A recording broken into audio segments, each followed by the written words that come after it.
चलता था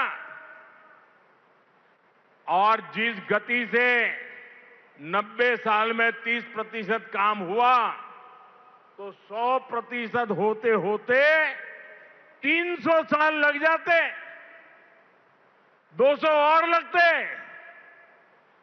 भारतीय बिजलीकरण रेलवे का शायद नहीं हो पाता, डीजल से ही रेल चलती।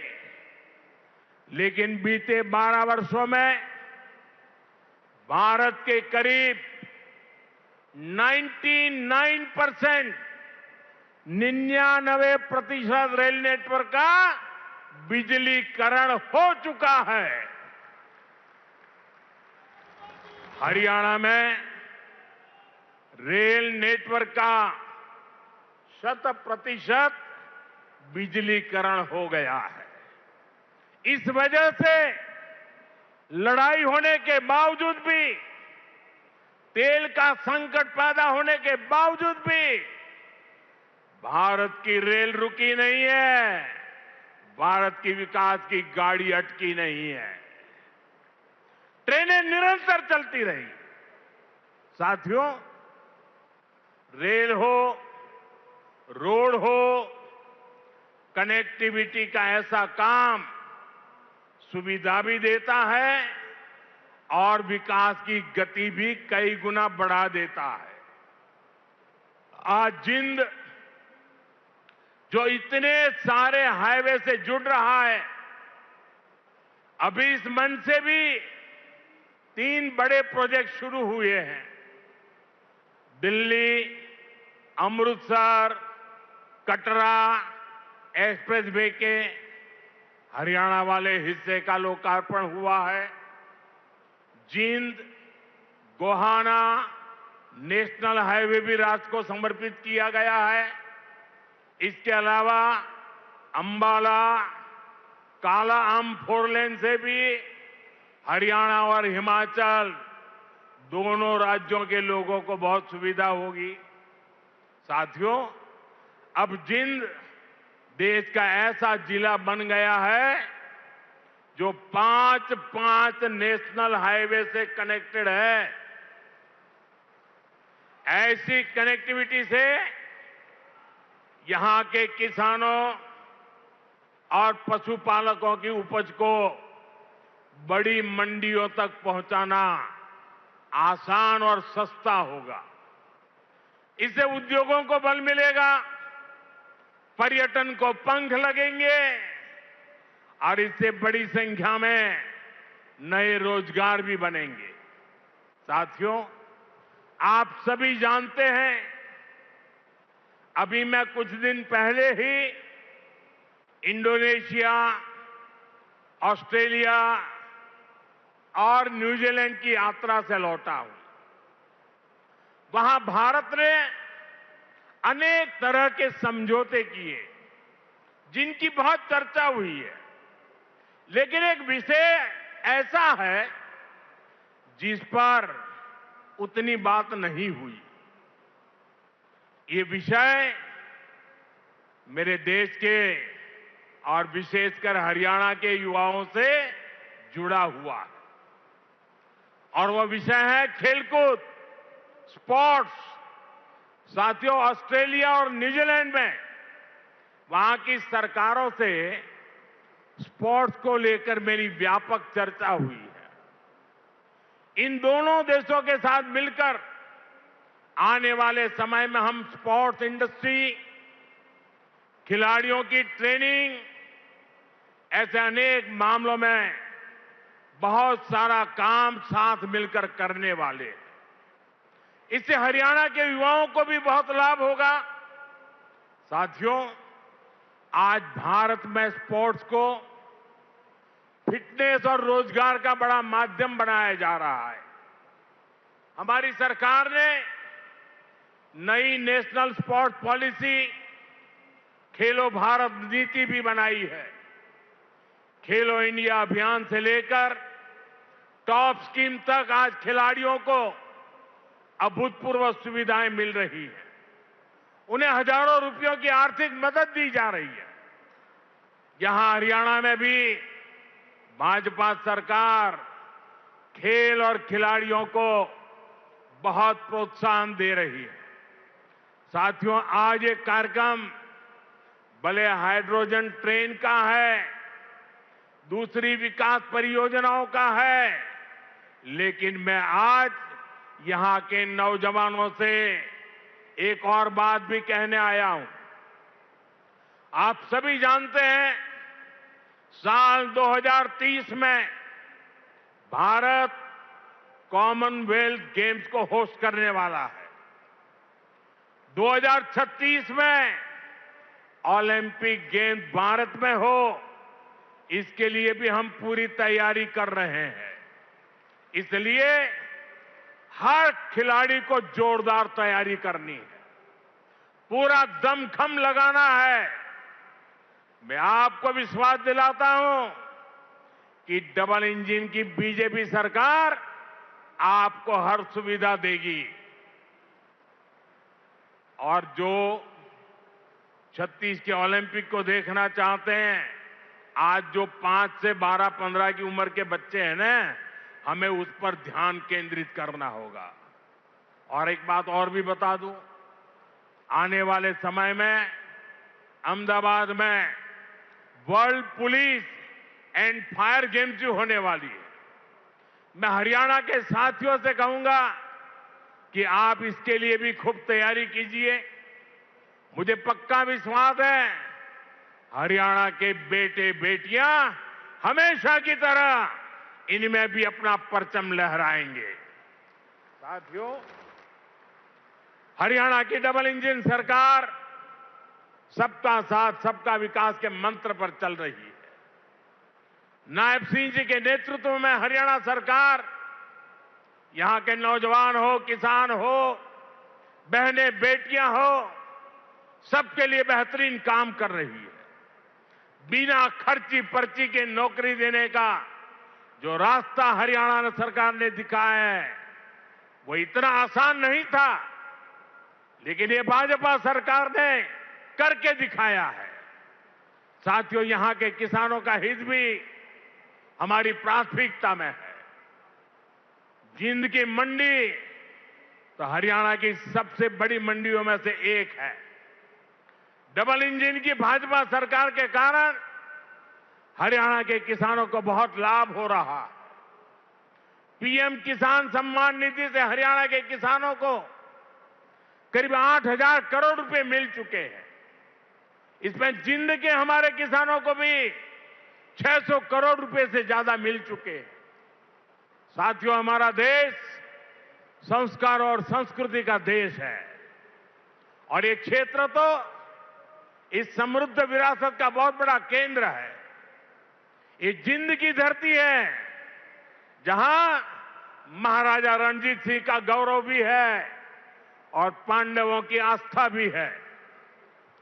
पांडु पिंडारा और रामराय जैसे पवित्र तीर्थ आज भी लाखों श्रद्धालुओं को आस्था के केंद्र है। साथियों, आस्था और अध्यात्म की यही विरासत है जिसे आज का भारत सहजता भी है और अब अगली पीढ़ी तक पूरे मान के साथ पहुंचाता भी है। इसी भाव के साथ आज कुरुक्षेत्र में एक सिख म्यूजियम की आधारशिला रखी गई है। हरियाणा का ये नया संग्रहालय भारत की महान गुरु परंपरा को अगली पीढ़ियों तक पहुंचाएगा। साथियों, हरियाणा अब तेज विकास के पथ पर दौड़ रहा है।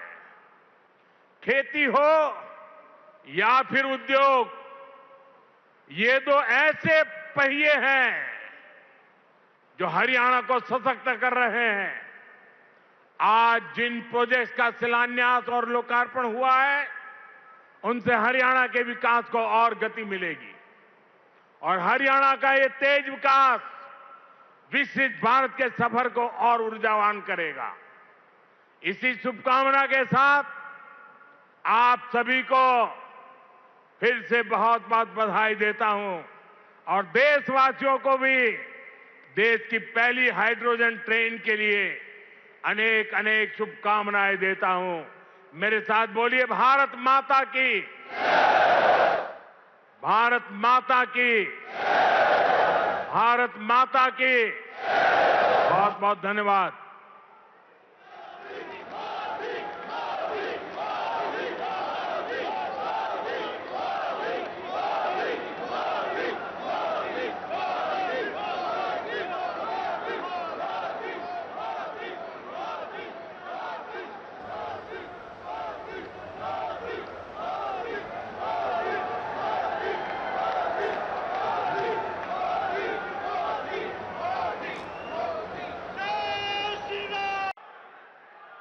भारत माता की, भारत माता की। हरियाणा के राज्यपाल श्री असीम घोष जी, यहां के लोकप्रिय और ऊर्जावान मुख्यमंत्री नायब सिंह सैनी जी, केंद्रीय मंत्रिमंडल में मेरे सहयोगी अश्विनी वैष्णव जी, उपस्थित अन्य जनप्रतिनिधिगण और इस समय टेक्नोलॉजी के माध्यम से भी हरियाणा के अनेक स्थान पर उपस्थित सभी मेरे प्यारे हरियाणा के भाइयों और बहनों, ये कुछ फोटो वोटो लाए हैं, ले लो भाई, वरना पीछे किसी को दिखाई नहीं देगा। जरा एसपी जी के लोग कलेक्ट कर ले इसको। धन्यवाद भाई, आप बढ़िया चित्र बना करके लाए हो, धन्यवाद आपका। उधर एक छोटी बच्ची भी कुछ लेकर के आई है, जरा कलेक्ट कर लीजिए। इधर भी दो सज्जन दिख रहे हैं।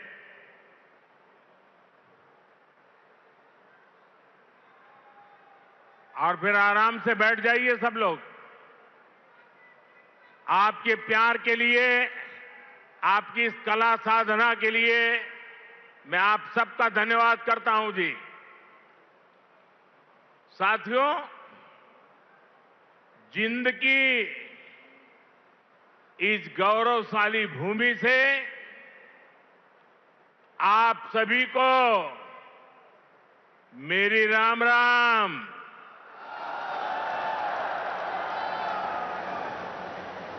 आज इस पवित्र धरती पर आकर मन गदगद हो गया है। यह कोई साधारण धरती नहीं से,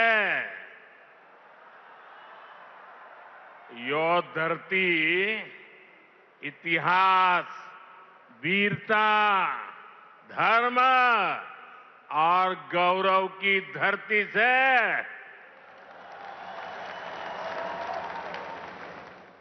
शक्तिपीठ माता जयंतिया का नाम और आशीर्वाद इस शहर पर बना रहता है।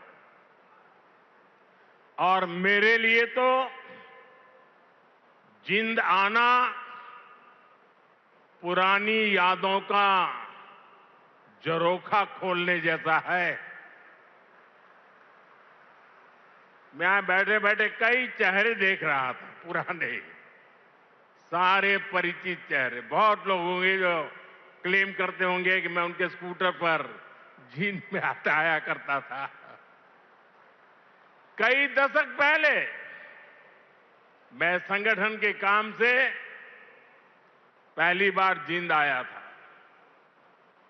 फिर आप लोगों ने मुझे जो अपनत्व दिया, जो प्रेम दिया, वो आज तक मैं भूला नहीं हूं। मुर्रा भैंस का दूध, दही और घी, जिंद का देसी बुरा और यहां का घेवर, ये वो यादें हैं जो जिंद से जुड़ ही जाती है। साथियों, इतने वर्षों में जिंद का घी और जिंद का घेवर तो नहीं बदला, लेकिन जिंद के तेवर बदल गए हैं। आज जिंद बीजेपी एनडीए के सुशासन मॉडल की तस्वीर बन रहा है। बीते वर्षों में पूरा हरियाणा ही विकास की नई पटरी पर चल पड़ा है। आज का ये कार्यक्रम डबल इंजन की बीजेपी सरकार के इसी मिशन को नई ऊर्जा से भर रहा है। साथियों, आज जिंद का, हरियाणा का नाम इतिहास के पन्नों में दर्ज हो गया है। आज यहां से देश को पहली हाइड्रोजन ट्रेन मिली है। आपको याद होगा साथियों, आज भी हम पढ़ते हैं, सुनते हैं कि भारत में पहली ट्रेन बॉम्बे से ठाणे के बीच चली थी, जिसे आज मुंबई कहते हैं। वैसे ही भविष्य में जब भी हाइड्रोजन ट्रेन का जिक्र आएगा तो जिंद का, सोनीपत का, हरियाणा का नाम भी आएगा ही आएगा। मैं आप सभी को, पूरे देश को भारतीय रेल की आधुनिकता से जुड़े इस बड़े कदम के लिए बहुत बहुत बधाई देता हूं। साथियों, आज 14,000 करोड़ रुपए से अधिक के अन्य प्रोजेक्ट भी हरियाणा को मिले हैं। इसमें रेलवे के, हाईवे के अनेक प्रोजेक्ट्स हैं। हमारी विरासत से जुड़े प्रोजेक्ट्स हैं और 2 नए मेडिकल कॉलेज भी हरियाणा की सेवा के लिए समर्पित है। भिवानी में पंडित नेकीराम शर्मा मेडिकल कॉलेज और नारनौल में महर्षि च्यवन मेडिकल कॉलेज और राव तुलाराम अस्पताल, इससे हरियाणा की स्वास्थ्य सेवा और सशक्त होगी।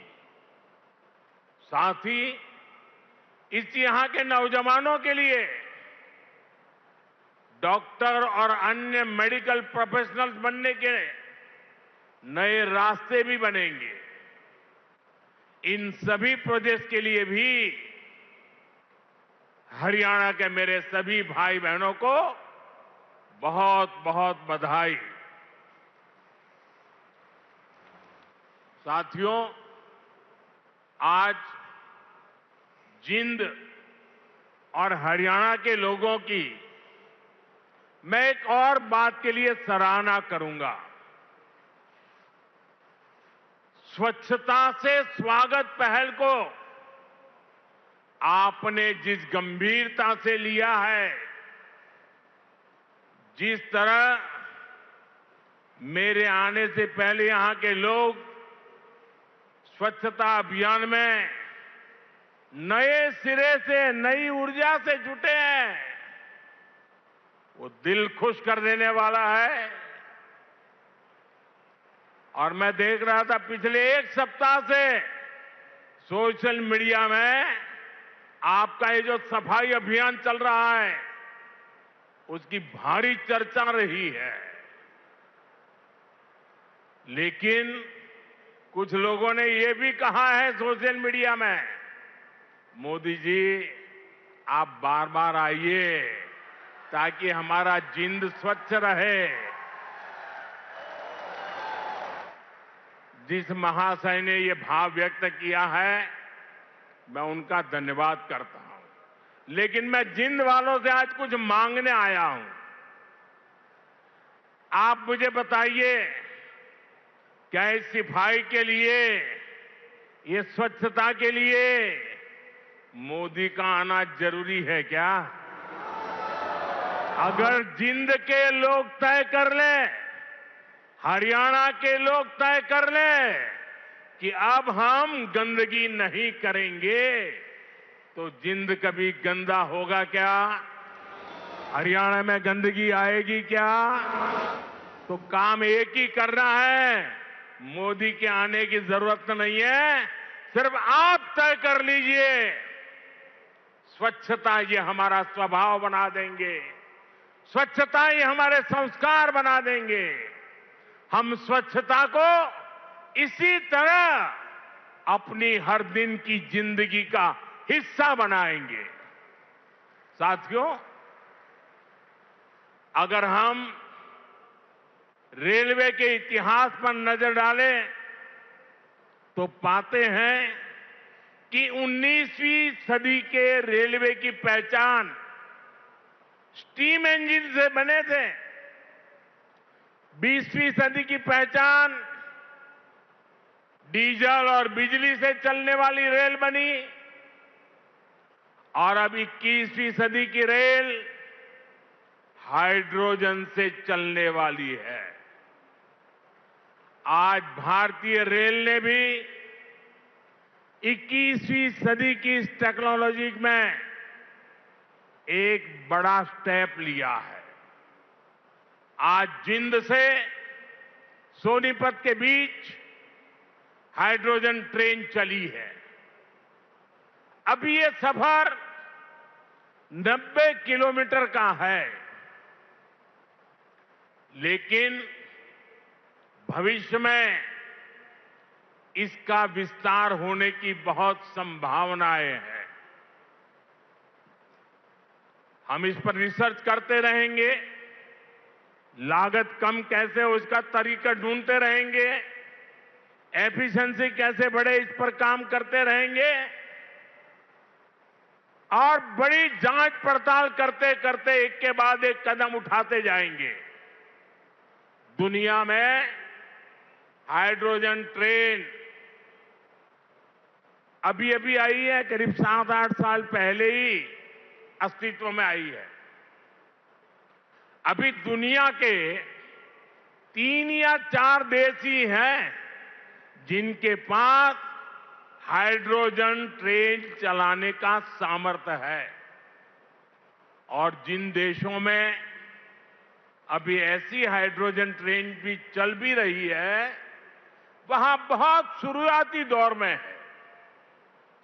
लेकिन भारत की जो ये हाइड्रोजन ट्रेन है, उसके सामर्थ्य के बारे में सुनकर आपको भी गर्व होगा, एक एक हिंदुस्तानी को गर्व होगा।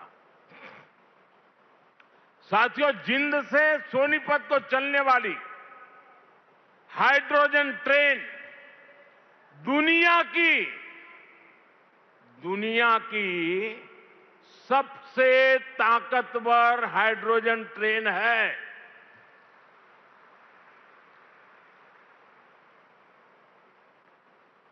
ये हाइड्रोजन ट्रेन 3200 हॉर्स पावर की है, 3200 हॉर्स पावर। और सबसे ताकतवर ही नहीं, भारत की हाइड्रोजन ट्रेन सबसे लंबी भी है। दुनिया में जहां हाइड्रोजन ट्रेन चल रही है वो 3 या 4 कोच वाली है और भारत ने पहली बार में सीधे 10 कोच वाली हाइड्रोजन ट्रेन चलाकर दुनिया में अपना झंडा गाड़ दिया है। साथियों, मैं आपको गर्व की एक और बात बताना चाहता हूं। भारत की यह हाइड्रोजन ट्रेन धुआं रहित तो है ही, ये मेक इन इंडिया का भी एक बहुत सफल उदाहरण है। इस हाइड्रोजन ट्रेन को भारत के ही इंजीनियर्स ने डिजाइन किया है, भारत की ही कंपनी ने इसको बनाया है। साथियों, यह हाइड्रोजन ट्रेन बाकी ट्रेनों से बिल्कुल अलग है। इसके लिए पूरा सिस्टम अलग चाहिए, पूरा इंफ्रास्ट्रक्चर अलग चाहिए। यहां जिंद में भी इसके लिए तमाम सारी व्यवस्थाएं बनाई गई है और साथियों, आने वाले समय में यहां हाइड्रोजन ट्रेन से जुड़ा और भी इंफ्रास्ट्रक्चर बनेगा। नई नई फैक्ट्रियां लगेगी जो हाइड्रोजन ट्रेन नेटवर्क की जरूरतों को पूरा करेगी। यानी इस ट्रेन से हरियाणा के नौजवानों के लिए रोजगार के अनेक नए अवसर बनने तय है। साथियों, पिछले 12 वर्षों में भारतीय रेल में जो ये बड़े बदलाव हुए, इससे भारत को एक और फायदा हुआ है। आप देख रहे हैं कि पिछले कई महीनों से पश्चिम एशिया में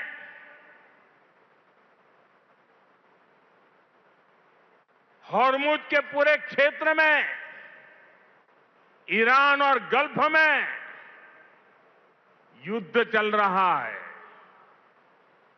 और जिस समुद्री रास्ते से, हॉर्मुज से भारत बहुत बड़ी मात्रा में पेट्रोल, डीजल, एलपीजी गैस, हमारे किसानों के लिए खाद उसी रास्ते से आता है, उसी समुद्री मार्ग से आता है। लेकिन पिछले 3-4 महीनों से ये रास्ता निरंतर युद्ध का मैदान बन चुका है, संकटों से घिरा हुआ है। साथियों, अगर 2014 से पहले अगर ये स्थिति आती तो आज हिंदुस्तान का रेलवे का काम पूरा का पूरा ठप पड़ा गया होता, क्योंकि उस समय 2014 में देश का बहुत बड़ा हिस्सा था, ऐसा था जहां हमारी ट्रेनें सिर्फ और सिर्फ डीजल से चलती थी। अब आप सोचिए, अगर डीजल आना बंद हो गया होता और डीजल से चलने वाली ट्रेनें कैसे चलती, देश कितने बड़े संकट में आ जाता। लेकिन साथियों, 2014 की स्थिति नहीं है ये मोदी है।